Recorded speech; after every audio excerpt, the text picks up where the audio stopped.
Ladies and gentlemen, welcome to the Payoff Pitch. My name is Joey Olberding, and I will be your host for all things sports.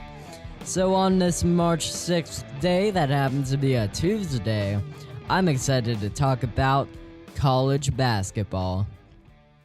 Alas, I haven't really talked about college basketball as of late or really at all this season, but that's because we're just getting into the good stuff. It's March in college basketball, and you know what that means? March Madness. And let me tell you something, people. I'm excited. So many great teams are out there this year, including two teams from Cincinnati, Xavier and Cincinnati. In the official ranking, Xavier is the third ranking, and Cincinnati is the 8th. And that is just incredible. You know, we've seen some great teams from both of these schools in general, and they've both been great at many times. But especially for Xavier, this is really an amazing squad that really is unprecedentedly good. Like in the fact that, wow, you know, these teams are really coming out strong, and they have really proven themselves to be some of the best around. Of course, while Xavier and Cincinnati both have been doing amazing this year, they are, alas, not the top teams.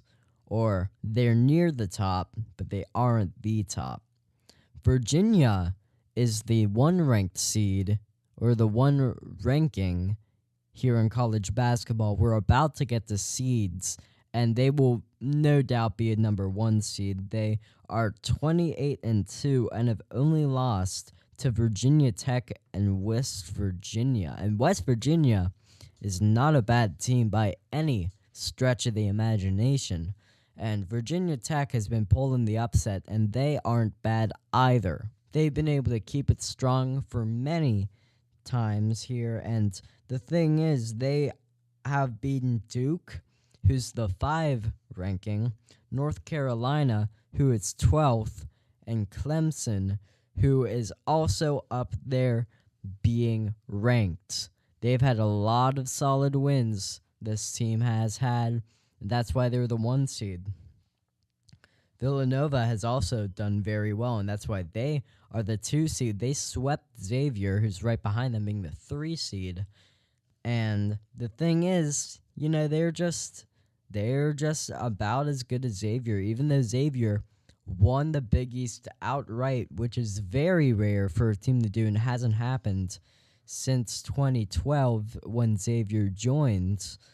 It still shows how Villanova is able to stay dominant, and with Mikal Bridges, they've been able to do very well, and Jalen Brunson too. He may be player of the year there for Villanova.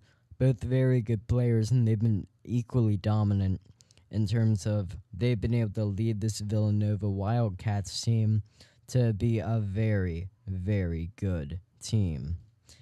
And, well, Xavier right behind them is also good. Chris Mack, he has another good team that's flying kind of in the radar. I bet you're asking, how can a team that's the 3rd ranking be under the radar? Well, it's because they don't have experience there. It's their first time being in the 3 ranking.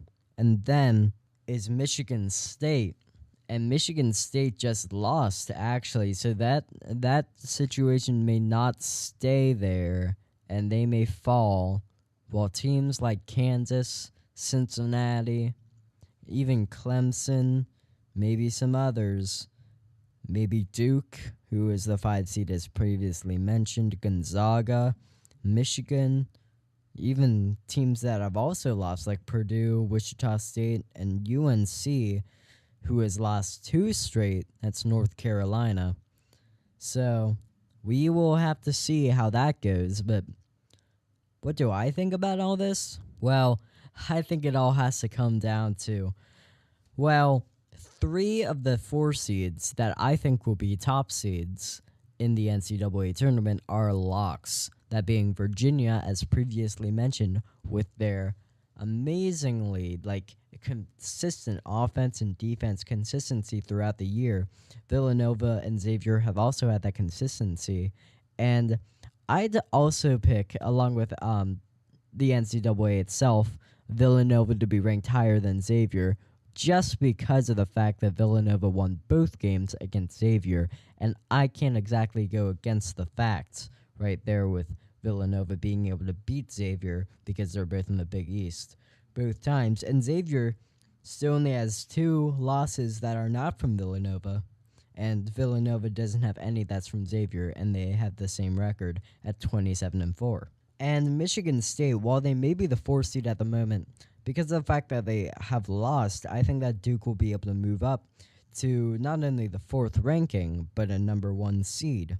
And I know I personally am sick of Duke always, winning with, Coach K and, all these great players coming out of their Duke. I mean, they have Grayson Allen. They have a lot of good players. They have Wendell Carter. I mean, they're a stacked team without a doubt. Nobody could say that they aren't, but that's why they're so good, because they're so stacked. They have such a good coach, and that's not about to change. And Duke is still such a good team that it's not like they can't get into the NCAA tournament, because they will, to put it simply. And that's what I believe of the 1 seeds, with the fact that, Duke, really just a solid team overall. Xavier, balanced, good, able to win ball games. They struggle a bit against better opponents, but that still is something that has to be noted.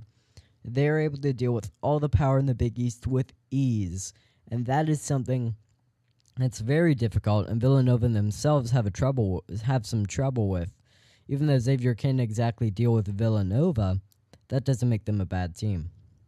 Virginia also, I keep on mentioning the fact that they've just been amazingly dominant. That has not changed. However, what about the 2 seeds? Well, Michigan State was already kind of on edge, in my opinion, on whether they should be a 1 seed, even before they just lost now to Michigan. And Michigan is a solid team, without a doubt. Michigan was 5th in the Big Ten tournament, and the Big Ten is a stacked conference. And Michigan State was the number 1 seed. And because of that, even though the Big Ten is a stacked conference, I still think that it is of note that the 5 seed in terms of that conference was able to beat the 1 seed. And Michigan moved up a ton because of that already. But I still think that Michigan State isn't that good and really isn't fitting to be a 1 seed. Michigan State does have players. They have very good players, and they are not a bad team whatsoever. Still, though, because of the fact that they lost to Michigan, and they haven't been exactly the most consistent team, I think that shows that maybe they aren't really that fit to be a 1 seed. I think that they may not even be a 2 seed. But let's go through the rest of the teams beforehand, before we get to that. Cincinnati, like Xavier, is a total lock for their seed of, being a seed. Even though, Michigan State is going to fall, I already said that Duke would come back, and I think they will. And so that's why I think Cincinnati will be able to be that team that'll be a lock for the 2 seed. Another team with Duke that was kind of in contention to be there was the team in Kansas. And I thought Kansas was a solid team. Kansas always has a very good team. But the fact of the matter is, this year, Duke is still just better. Even though Kansas won their respective conference in the tournament, yeah, they won again. Kansas has won for 14 straight years, I do believe, so that's not going to change anytime in the Big 12. However, I still think, no matter what, that Kansas, no matter the dominance, is worse than Duke, because Duke has the players, Duke has the coach, Duke has the people, and they have for a while. So I think Kansas will manage to be a 2 seed along with Cincinnati.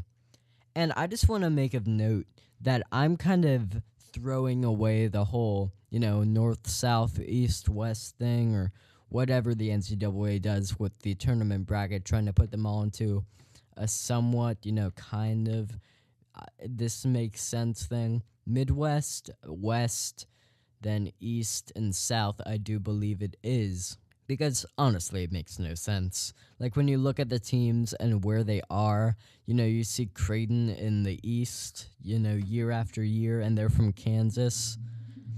Doesn't make that much sense, I will say. So I'm just gonna ignore that as I go into my next team that I think will be a number 2 seed. I think that'll be Gonzaga.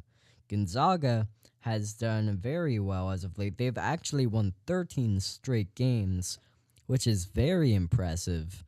And Gonzaga is another one of those teams that always seems to be dominant. They didn't used to be so dominant, but they're in the West Coast Conference at the moment, and that conference isn't exactly the strongest, so Gonzaga is able to win pretty easily there.